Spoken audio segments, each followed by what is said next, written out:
पद class 11th है जिसका नाम है पाठशाला कबीरदास के पद। हम उसकी व्याख्या जानने की कोशिश करेंगे कि कबीरदास जी ने इसमें क्या बताया है, क्या नहीं बताया है।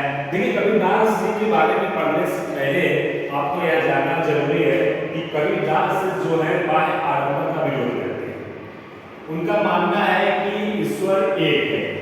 यहाँ पर लोग हिंदू और मुसलमान में एक हिंदू मुसलमान करके झगड़ा करते हैं, लेकिन उनके बारे में कोई नहीं जानना चाहता है। इस पूरे व्याख्या में कबीरदास जी ने यही बात बताया है। कबीरदास जी बताते हैं कि हम एक एक कर जाना, हमने एक एक करके जाना है कि ईश्वर एक। हमने एक एक करके जाना है कि ईश्वर एक है। तो अपनी दूसरी लाइन में उन्होंने कहा है कि दो कहीं नहीं पर दो जिन नहीं पहचाना, कि इस धरती पर जिन्होंने ईश्वर को नहीं पहचाना, वे लोग जो ईश्वर को नहीं पहचाने हैं, उनके लिए नरक में भी स्थान नहीं है। कहने का तात्पर्य है कि कबीरदास जी कहते हैं कि हमने एक एक करके जान लिया कि हमने जान लिया कि ईश्वर एक ही है, लेकिन जिन लोगों ने यह नहीं अभी तक पहचाना है कि ईश्वर एक है, उनके लिए नरक में भी जगह नहीं है। फिर अपने अगली लाइन में कहते हैं, तर्क देते हैं कि जब एक पवन एक ही पानी एक ज्योति समाना, जब इस धरती पर एक ही पानी है, पवन का मतलब हवा होता है, और एक ही पानी का मतलब जल, और एक ही ज्योति समाना, ज्योति का मतलब प्रकाश। जब इस धरती पर एक ही ज्योति, एक ही हवा और एक ही पानी है, तो फिर इस धरती पर ईश्वर क्यों नहीं एक हो सकता है। ठीक, अब मैं आगे लाइन में कहते हैं कि ये खाक गड़े सब भाड़े एक कोहार साना, कि हम सब एक चलिए एक खाक गड़े सब भाड़े एक कोहार साना। ये कबीरदास जी अपनी इस पंक्ति में बताते हैं कि जब हम सब एक ही मिट्टी से बने हुए हैं, एक ही कुम्हार कौन होता है? कुम्हार बच्चों देखिए मिट्टी बनाने वाला होता है, मिट्टी बनाने वाले को हम लोग कुम्हार बोलते हैं। तो जब एक ही मिट्टी से कुम्हार क्या करता है? अनेक प्रकार के बर्तन बनाता है।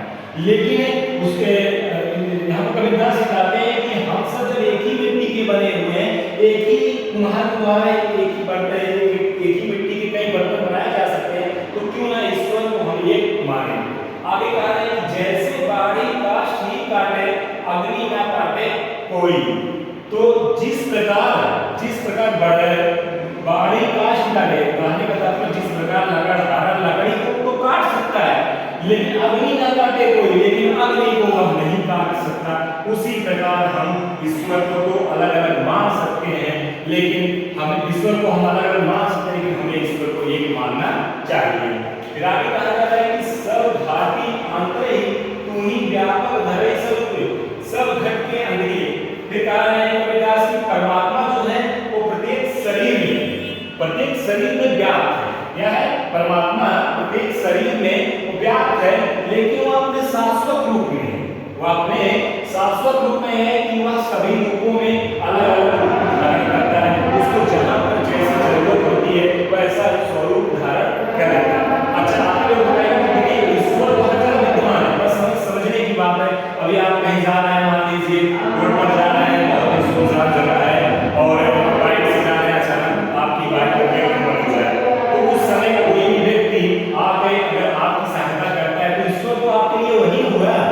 ईश्वर इसलिए हर जगह विद्यमान है, इसे हमें समझना चाहिए। और ईश्वर कई रूप में हमसे मिलता है।